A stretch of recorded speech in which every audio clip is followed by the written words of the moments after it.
जय श्री कृष्ण, जय श्री कृष्ण, जय श्री कृष्ण। जय राधा रानी की जय, जय सिया रामचंद्र की जय, जय वैष्णो माता की जय, जय खाटू श्याम की जय। आज आमी श्रीमद् भगवद गीतार दशम अध्याय विभूति जोग श्लोक 20 पाठ करছি। अहम आत्मा गुणाकेशः सर्वभूतः आश्रय स्थितः अहम आदिः च मध्यम च भूतानाम अनंतो एवः च।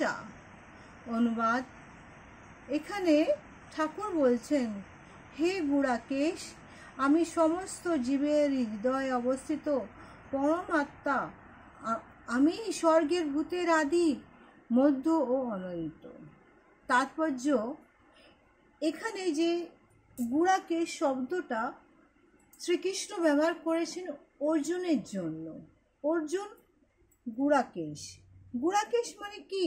গুড়াকেশ মানে হচ্ছে যে যে নিদ্রারূপী তামস। তামসটা কি জিনিস? তামসকে সে জয় করেছে। তামস কি? এই যে আমাদের যখন খুব ঘুম পায়, অনেক সময় আমরা আমরা আমরা আমরা খুব আলস্য করে শুধু ঘুমাতেই থাকি। সমস্ত কাজ আমাদের একদম ডিলে হয়ে যায়, পিছনে হয়ে যায়।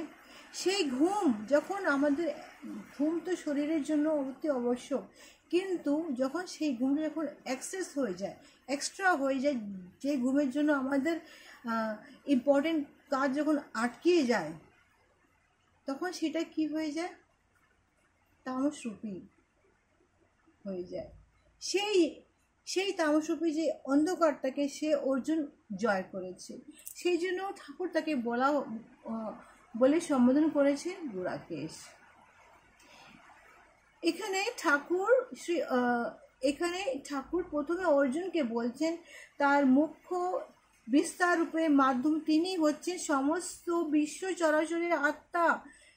এই সৃষ্টির পূর্বে পরমেশ্বর ভগবান নিজেকে সাংশ পুরুষ অবতারের রূপে প্রকাশিত করেন এবং তার থেকে সমস্ত কিছু সৃষ্টি হয়। সৃষ্টি কি হয়?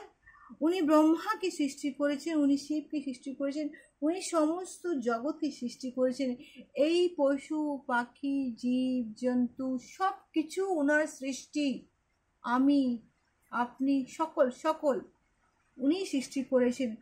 উনি হচ্ছে চিন্ময় রূপে উনি সব জায়গায় উনি অবস্থিত।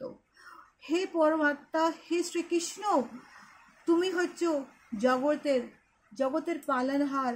তোমার হাত ধরে এই সৃষ্টি হয়েছে, আর তোমার হাত ধরে এই সৃষ্টি চলছে, আর তোমার হাত ধরে এই সৃষ্টি বিনাশ হচ্ছে।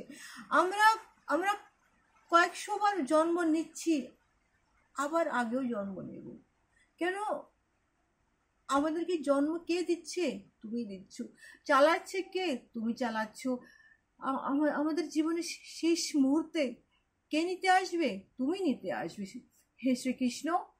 অতএব কিন্তু আমাদের তো মনে নেই আমাদের কত জন্ম হয়েছে, আমরা প্রজন্ম কি করেছি। হ্যাঁ, যখন আমরা কোনো কষ্ট পাই, কোনো খুব সুখ পাই, তখন মনে হয় কি আমরা নিজের পূর্বজন্মে কোনো আমাদের কর্মের ফল যেটা আমরা পাচ্ছি, তাই তো।